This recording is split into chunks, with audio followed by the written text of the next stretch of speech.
Hi everyone, I hope you're doing well and having an incredible day.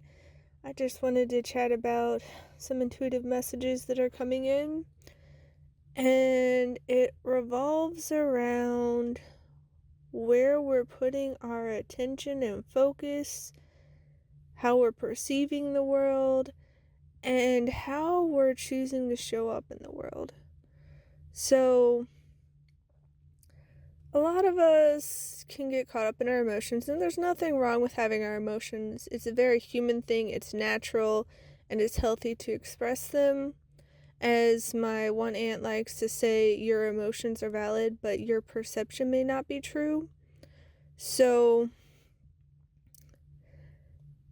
it's easy to get caught up in your emotions, especially if you're not being conscientious and mindful and aware, having that self-reflective component. Like, earlier this week, I was getting ready to leave, and there had been, all the snow. And the day before, I had shoveled the whole place so everyone could get out. And I got out to my car and noticed that not only did they shovel so everyone else could get out but me, they piled up some of the extra snow behind my car. And so I admit I'm human, and I had a very human moment where I got agitated and frustrated, and it felt, disrespectful, and it was not my preference at all. So I had, I don't know, like, I want to say around a 10 to 30-second moment of just like getting really agitated with them and be like, come on, really? This is how we're going to do it? Like, it's not, being very respectful and, reciprocative, or like reciprocal of, like, returning the favor when I made sure that, shovel the whole thing. But I took a step back, I took a deep breath, and it's like, it's not that deep. I'll just get the shovel, I'll shovel my way out, whatever. And I went about my day, and, it got better. But on the flip side, I could have chosen to stay in that anger, in that frustration, in that agitation. And that just would have brought down the mood of my whole day if I had chosen to stay in it. And it's very much being mindful about what we're nurturing, what we're growing, what we're sending our attention and energy and focus to. Because where we send our energy and attention and focus to is what will grow. It's what will grow stronger. It's like the story of the two wolves, the Native American tale, where the grandfather tells his grandson that everyone has two wolves fighting inside them. One is like evil and wickedness and anger and frustration and hatred and greed and all these negative emotions, and the other one is love and peace and kindness and respect and, happiness and encouragement and all these positive emotions. And the grandson asked him, well, which one wins? And the grandfather said, the one you feed. So we need to be mindful of what we're feeding, what we're growing. And it makes me think about this assignment back in high school. It was for an English class, and the assignment was monsters and muses, and you're supposed to pick two, song artists, and like pick a song, and like, well, actually, no, you're supposed to pick a song that represented the monster and one that represented the muse, one uplifting and one, like dragging people down and, being harmful. And because we're all very much human, we all have good days and bad days where we can, get caught up in the, quote unquote darker wolf, or be, in the quote unquote lighter wolf. And so I picked the same artist and two different songs. One how she was being, more of a monster, and one how she was being more of a muse. And my teacher got very upset with me and said that a person couldn't be both. And it's just like, well, we're human. It's like the yin yang. We can have dark in the light and light in the dark. No one is all one thing. Everyone has good days and bad days. And like, yeah, overall it could lean more one way or the other, but it just never sat well with me that she insisted that I had to pick two different people. And it's like, well, they can do both. Like, people can be the light and be the dark if they, get caught up in their shadow and being emotionally reactive and getting triggered and like that kind of thing, because I've been noticing a lot of people getting triggered. A lot of people like being dramatically explosive and emotionally reactive and just like blowing things out of proportion. And I'm not saying that their emotions aren't valid or that they can't have them and they can't have their human moment, because I've had plenty of human moments, and I try to put my best foot forward, but like looking back at my past, like, no, I don't have it all together. No, I'm not perfect, so I'm not gonna be like, oh, I'm so much better than I'll be. Like, no, I'm very much with everybody, but we gotta take a look at ourselves and how we show up in the world and what we're growing and nurturing, because there's a lot of division and hate and resentment and bitterness and disrespect and like all this nastiness going on in the world.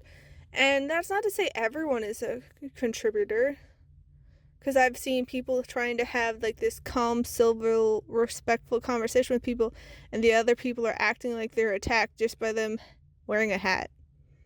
And it's just like a hat with American flag on it, and like they assume that it's political and like getting all, oh my heart, and like all these things. And like, you're allowed to have your emotions, you're allowed to be upset, you're allowed to be human, but that doesn't give you a free pass to just do whatever you want and be nasty to other people.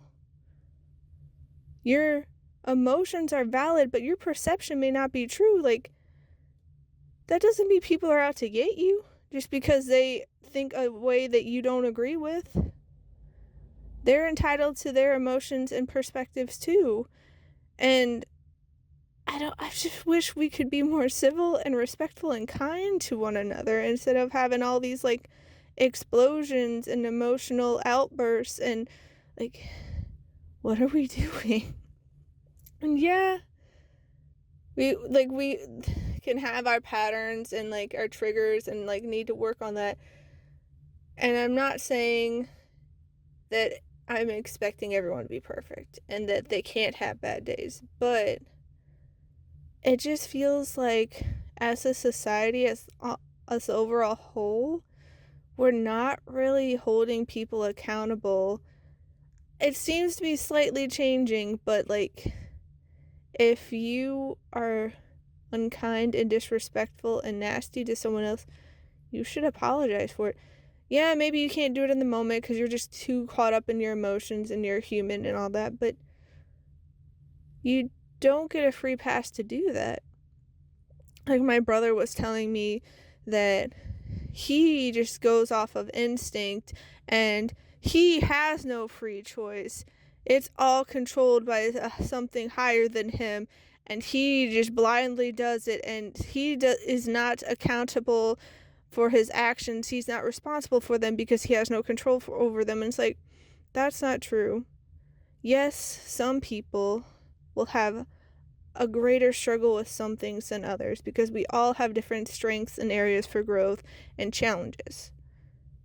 That said, that doesn't give you a free pass to do anything. He was trying to tell me that if it was a murderer's instinct to kill, that they shouldn't be held responsible. And it's just like, no, what's wrong is what's wrong. Maybe they need more help and guidance and, all that, but no. And it's different if you're talking about like nature in the sense of like animals, because yes, it's the predator's natural instinct to go after prey animals. But the thing is, they're not doing it to be wicked or vengeful or spiteful or get vengeance and like all of that. And they're not doing that. They're doing it because it's their instinct, because they need food, or they're trying to protect their young. They're not doing it because someone else thinks differently than them.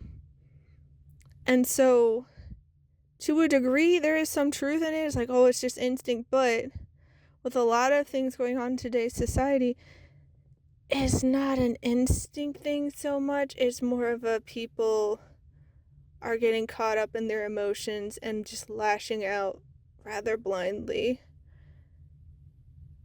And I feel like we could do better as a society, and we need to get, help for people. Whether or not they'll get it, they'll accept it, that's another thing, because, you can lead a horse to water, but that doesn't mean it'll drink. But just going through my schooling experience, I didn't get much useful things. I don't remember much from my schooling experience, and they didn't teach me how to do job interviews or fill out the tax forms or do banking stuff or just life skills. They didn't teach me how to regulate my emotions or helpful coping mechanisms like journaling. They didn't teach me any of that.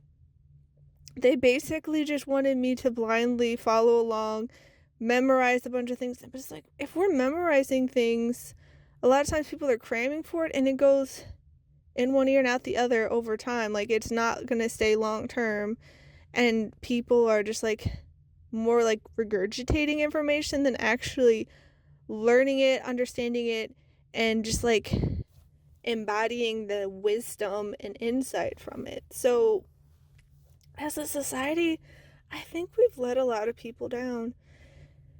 And that's not to give them a free pass to do whatever they want, because, we're each our own person and we're responsible for how we show up in the world. And,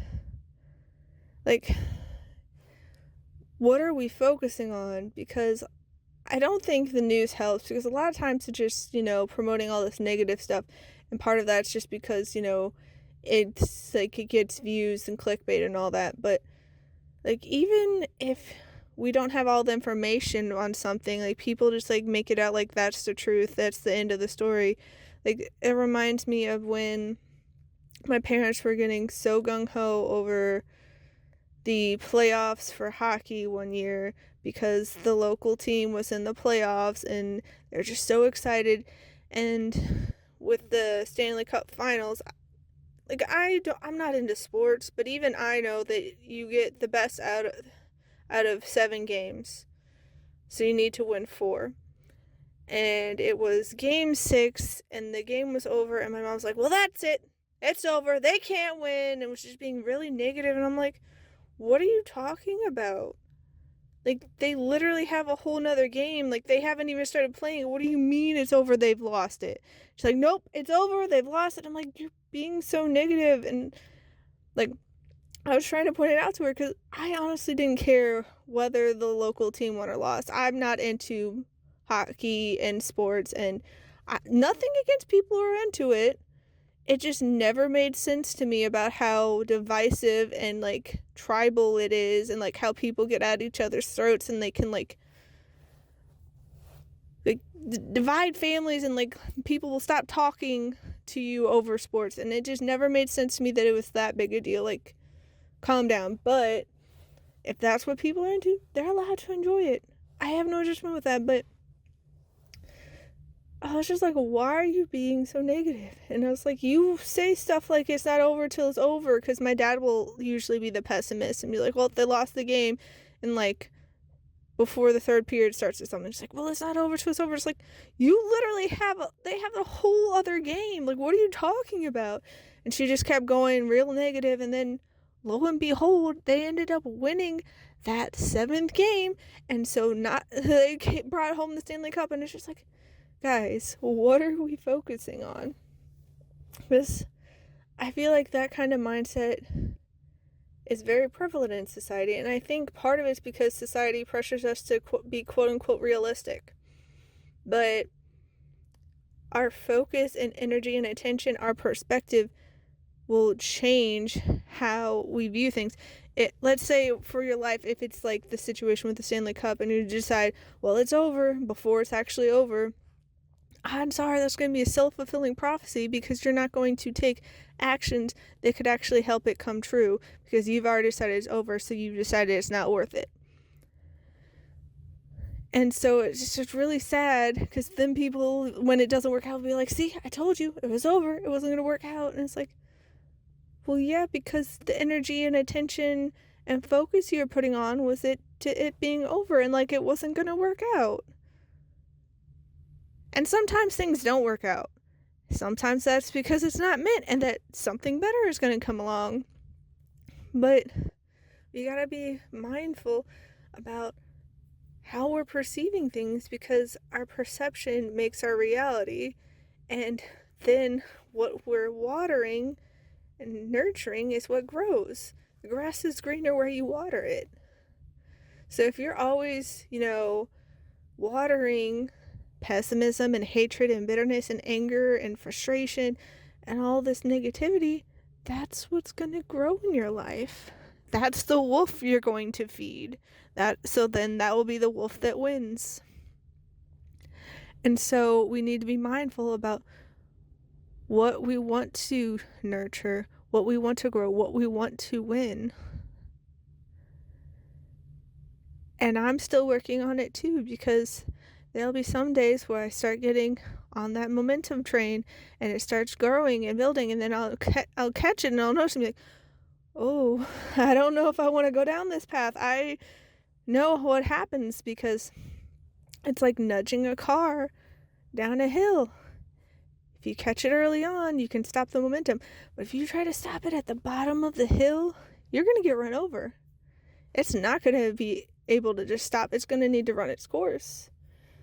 So remember to breathe, to process, to journal if you need to get a therapist if you need to listen to uplifting music, to eat good food, to do things that, make you feel good, whether that be a spa night at home, a cozy movie by the fire, reading a good book with your cat. Do things to uplift you, because what you focus on, what you give your energy and attention to will grow, and that impacts your life. So care about how you feel. Find ways to improve your mood, and it'll help you live a better life. So I'm wishing you all a wonderful rest of your day. Take care, much love, and I'll see you later.